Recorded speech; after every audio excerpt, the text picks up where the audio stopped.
Καλώς ήρθατε, μπιφτέκια του διαδικτύου. Αυτό είναι ένα βίντεο response στο βιντεάκι του Μαυροπρόβατου με τίτλο «Ο Χριστός ήταν ο πρώτος αναρχικός». Να ξεκινήσω λέγοντας πως έχω τεράστιο respect για τον Μαυροπρόβατο, τόσο για τα μουσικά του βιντεάκια που επιδεικνύει ένα απίθανο χιούμορ και μουσικό ταλέντο, όσο για τα βιντεάκια του με κείμενο που παραθέτει με πολύ έξυπνο τρόπο διάφορες σκέψεις του και ενδιαφέρουσες ερωτήσεις, ξεκινώντας έτσι διαδικτυακούς διαλόγους. Γενικά είναι μια γόνιμη παρουσία στο YouTube, τόσο γόνιμη που αν δεν υπήρχε θα έπρεπε να τον εφεύρουμε. Στο βιντεάκι του λοιπόν περί του αν ο Χριστός ήταν ο πρώτος αναρχικός, εκφράζει τις επιφυλάξεις του πάνω στους αναρχοχριστιανούς και θέτει ένα ζήτημα περί προσωπικών προσεγγίσεων στο θέμα αναρχία.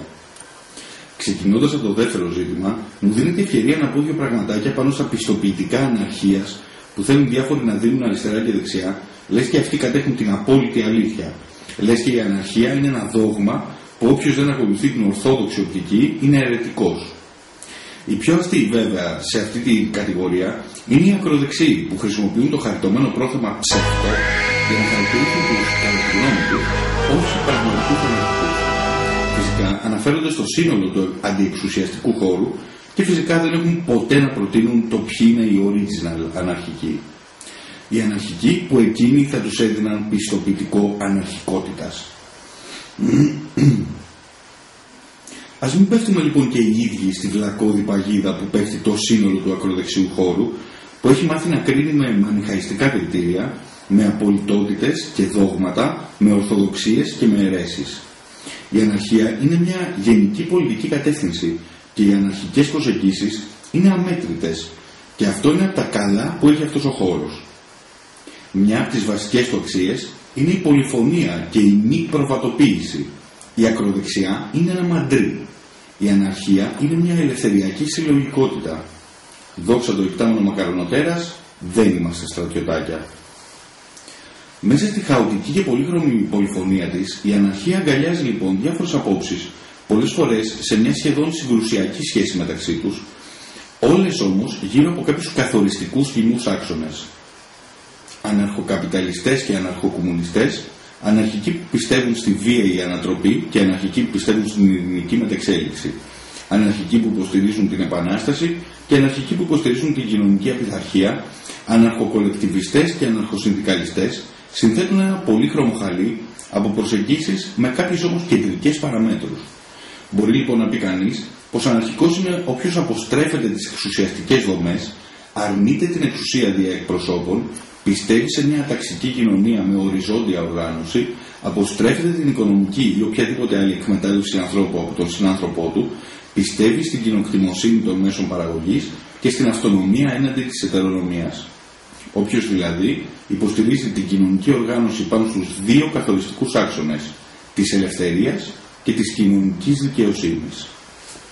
Ας επιστρέψουμε όμως στο βίντεο του Μαυροπρόβατου και ας δούμε κάποια σημεία που εγώ θεωρώ πως είναι εσφαλμένα. Ο αναρχισμός είναι μια πολιτική φιλοσοφία που επικεντρώνεται στην εργατική τάξη. Όχι. Ο αναρχισμός, σε αντίθεση με τον κομμουνισμό που μιλάει για δικτατορία του προλεταριάτου, επικεντρώνεται στον άνθρωπο. Σε κάθε άνθρωπο, χωρίς διαχωρισμούς. Γεννήθηκε ως προϊόν του ανεπτυγμένου καπιταλισμού. Μα το υπτάμενο μακαρονοτέρας αν είναι δυνατόν, αυτό έλειπε η αναρχία να προέκυψε από τον καπιταλισμό. Η αναρχία, και μάλιστα σύμφωνα με τον Κροπότκιν, πρωτοδιατυπώθηκε από τους στοικούς φιλοσόφους και ειδικά από τον Ζήνωνα.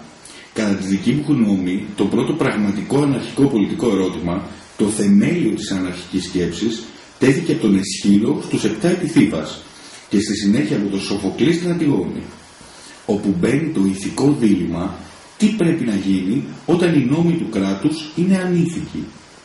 Δεν πρέπει να υπερασχίσει η ηθική αυτονομία έναντι της ανήθικης κρατικής ετερονομίας.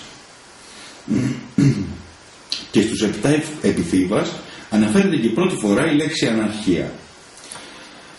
Επιμένει στη συνέχεια πως ο αναρχισμός ξεκίνησε να υπάρχει λόγω της ύπαρξης και της ανάπτυξης του καπιταλισμού. Όχι. Ξεκίνησε και αναπτύχθηκε λόγω της ύπαρξης εκμεταλλευτών και εκμεταλλευόμενων. Και αυτό το σχήμα το συναντάμε από τα πανάρχια χρόνια. Απλώς τα ονόματα αλλάζουν. Η ίδια ανάγκη απαλλαγής από την εκμετάλλευση υπάρχει μεταξύ φεουδαρχών δουλοπάρικων, παραδείγματος χάρη, και αυτή την προσέγγιση έχει και το κομμουνιστικό μανιφέστο, δεν το έβγαλα από το μυαλό μου. Άρα έχει νόημα η αναρχία το 30 μετά Χριστόν, όπως έχει και το 500 π.Χ., που τη συναντάμε σαν μια ιδέα πρωτόλιο.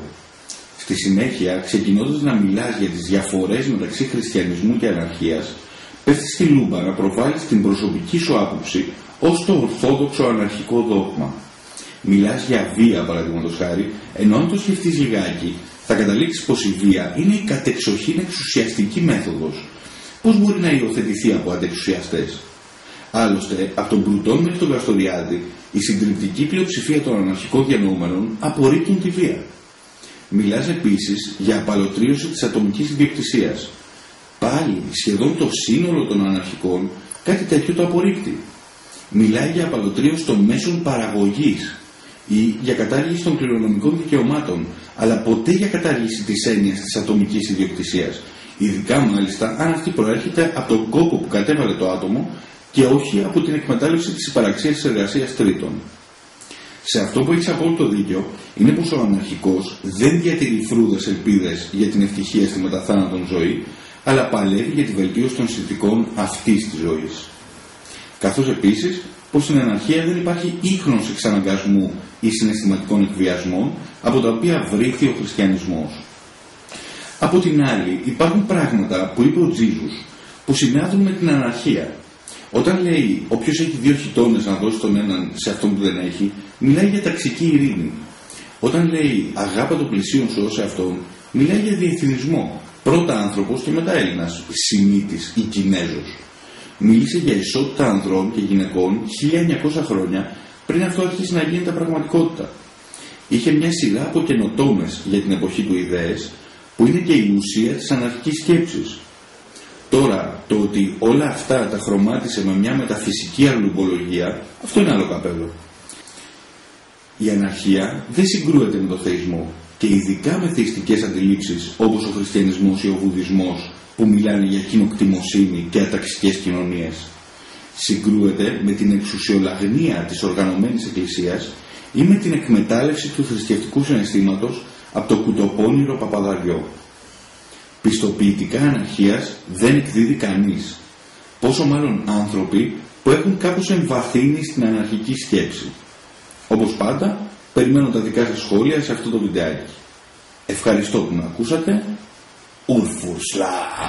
Η υποκρισία δεν βαλεύει τη μονογαμία. Μονογαμία, υποκρισία, μυστέρια, ιεραρχία. Κάπου την καταπίεση και την ιδιοκτησία. Ειδικευμένη στην ουσία, ζωή και ελευθερία. Κάπου την εκμετάλλευση και την πατριαρχία. Μονογαμία, υποκρισία, μυστέρια, ιεραρχία. Κάπου την καταπίεση και την ιδιοκτησία. Ειδικευμένη στην ουσία, ζωή και ελευθερία. Κάπου την εκμετάλλευση και την πατριαρχία.